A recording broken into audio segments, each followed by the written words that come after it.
भगवान का अविनाशी अंश है, तेरे को कुछ नहीं चाहिए प्यारे। तू शरीर भाव में स्थित हो गया इसलिए चाहिए, कुछ नहीं चाहिए। जिस दिन जो ठान लेगा वैसे ही होगा। कई वर्ष अन्न नहीं पाया गया।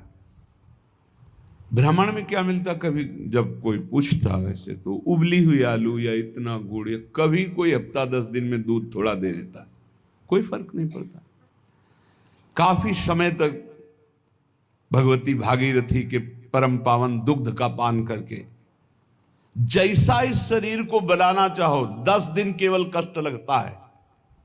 जैसे अन्न छोड़ो तो 10 दिन परेशानी, फलाहार छोड़ दो केवल जल पे आ जाओ तो 10-15 दिन परेशानी, इसके बाद शरीर उसी में सेट हो जाएगा। वो उतने जल की खुराक में अपने जीवन को चलाने लगेगा। घबराते हो केवल कि ऐसा कैसे चल सकता है, सब सहन करने की कोशिश करो, सब सह लोगे। सच्ची मानिए, ये अच्छे अच्छे पदार्थ खाकर सुविधाजनक जीवन व्यतीत करके वो उच्च कोटि की अध्यात्म की ऊंचाई बहुत कठिन है, बहुत कठिन है। लालसा तो बहुत ऊंची करते हैं, लेकिन आचरण हमारे अगर ठीक नहीं है, हमारी वैसी लालसा के अनुसार साधना नहीं है, वैसे हम चल नहीं रहे, तो कैसे लालसा पूर्ण होगी? समझो पहले। देहूति जैसी पत्नी के लिए 10,000 वर्ष तक करदम जी को तपस्या करनी पड़ी थी। भगवान प्रकट हुए थे तब महाराज आदि सम्राट मनुष्य रूपा से प्रकट हुई देहूति जी, और भगवान कपिल देव जी जैसे पुत्र प्रकट हुए। तपस्या, भजन। बोले जो मंद बुद्धि वाले हैं, अच्छा खाने को मिल रहा है, सुविधाजनक रहने को मिल रहा है, दिन कट रहा है, दिन काटने के लिए मिला है। अरे एक एक मिनट सार्थक करने के लिए, काटने के लिए नहीं। दांती पीस के भजन होता है। देखो हम बताएं तुम्हें अनुभव की बात, 10-5 मिनट भजन में मन लग जाएगा जो अच्छा अभ्यास किए हो। शब्द याद रखो, या हम खाई पी बातें कहते हैं। अगर भजन का अभ्यास अच्छा कर रहे हो तो 10-5 मिनट, बहुत बहुत 20 मिनट घसीट ले। इसके बाद वो संकल्प विकल्प खड़ा करेगा, बेमतलब की बातें सामने, और भजन को रोकने की कोशिश करेगा। चलाओ, एक मंत्र चलाना, दूसरा नहीं चलाना, एक पकड़ लो मंत्र। 20 मिनट के अंतर्गत आप हमारे अनुभव को देख लेना, एकदम दृश्य खड़े करना लगेगा। और ऐसा उल्टा चले गए, बस ऐसे होता है, दांती पीस के उसको बार बार लड़ो, बार बार उसको परास्त करो, उसको बार बार परास्त। बेमतलब की बातें, बेमतलब का दृश्य, बेमतलब की घटनाएं उपस्थित करके वो मंत्र को रोकेगा।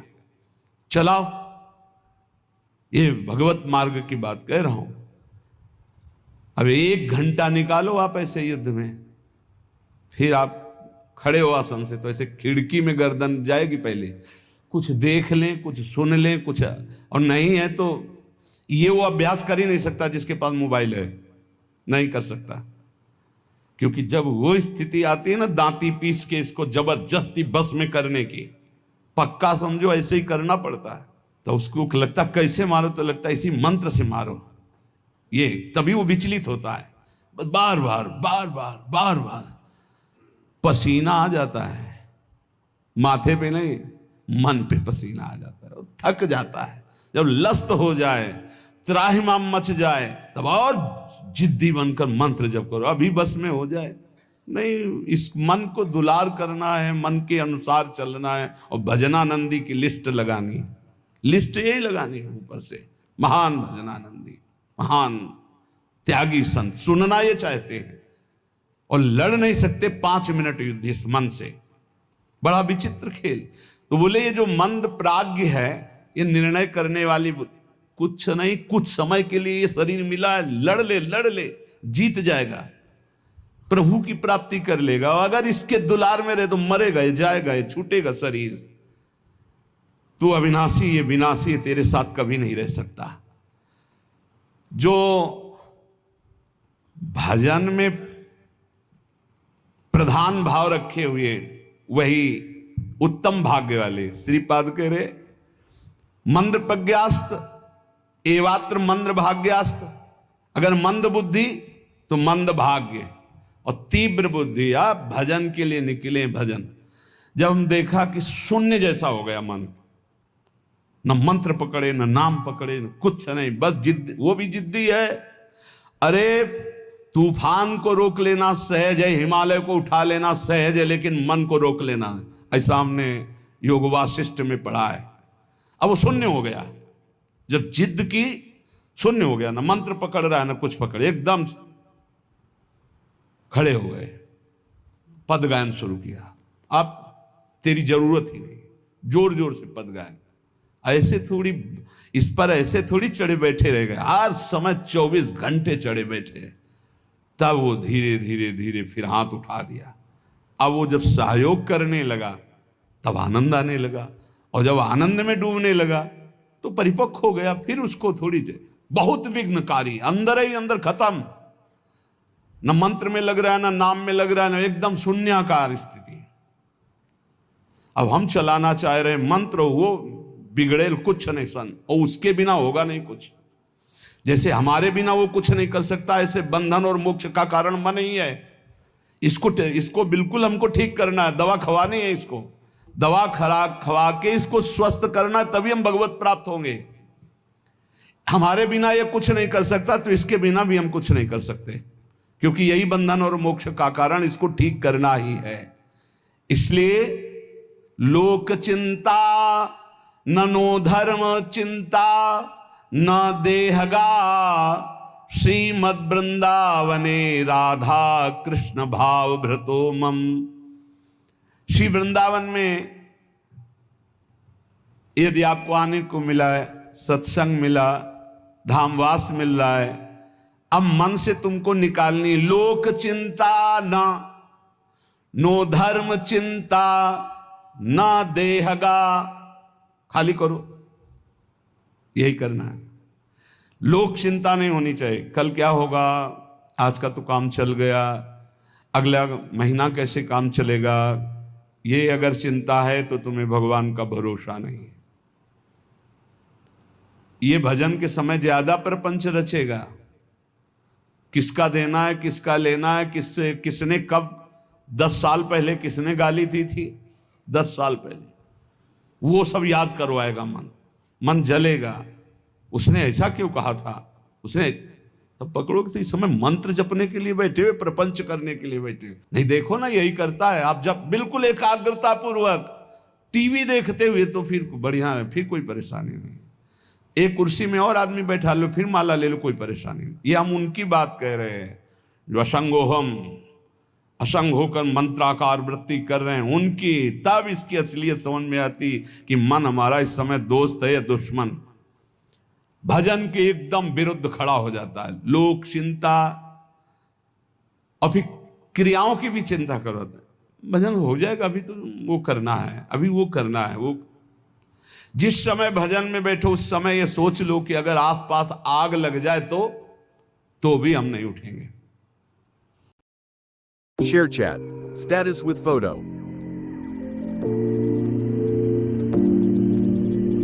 Download today and get started.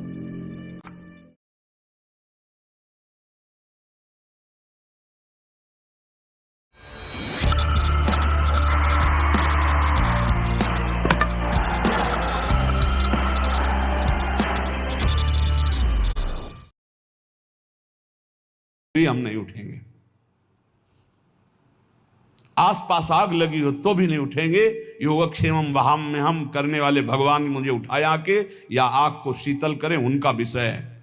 और सच्ची कहते हैं यदि जब चल रहा है तो अग्नि की भी ताकत नहीं कि आपके रोम को झुलसा दे, यदि सत्य भाव में स्थित हो। प्रहलाद जी को आग में झोंक दिया गया, कबीरदास जी को आग में झोंक दिया गया, कुछ नहीं हुआ, क्योंकि आग में जो दायिका शक्ति है वो प्रभु के द्वारा दी गई है, प्रभु ने ही प्रकट की है।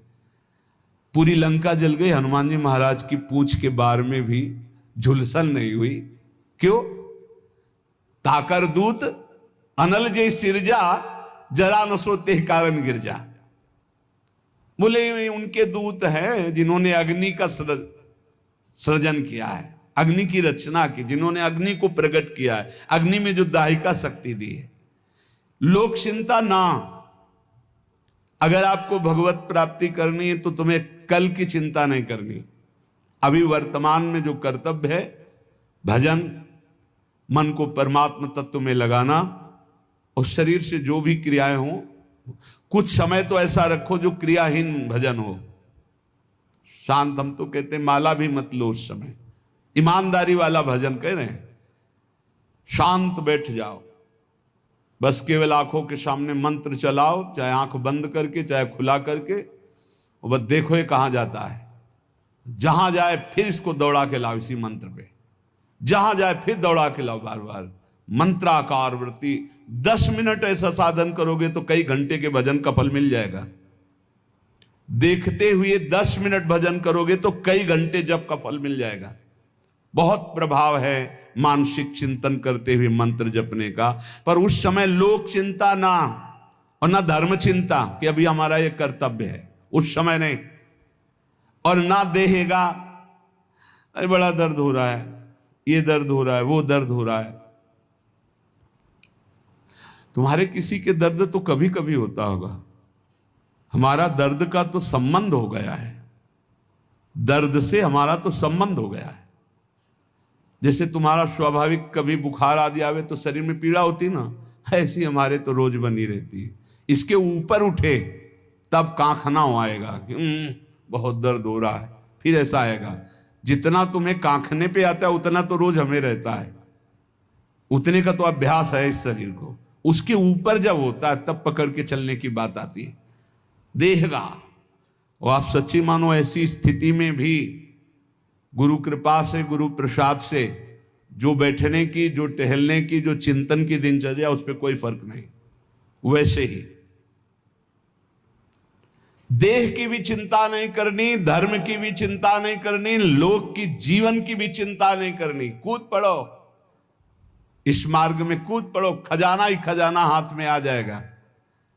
श्रीपाद कहते हैं जब कोई ऐसे भजन करता है तब उसके अंदर भावना श्यामा श्याम की जागृत होती है। तब भावोत्सवेन भजताम रसकाम धेनुम।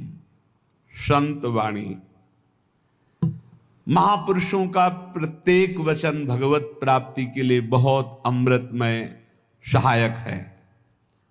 कह रहे हैं अंधी करोमि भुवनम बधरी करोमि धीरम सचेतन मचेतनताम नयामि कृत्यम न पश्यति नयेन हितम शृणोति धीमान धीतमति ना प्रतिसंदधाति।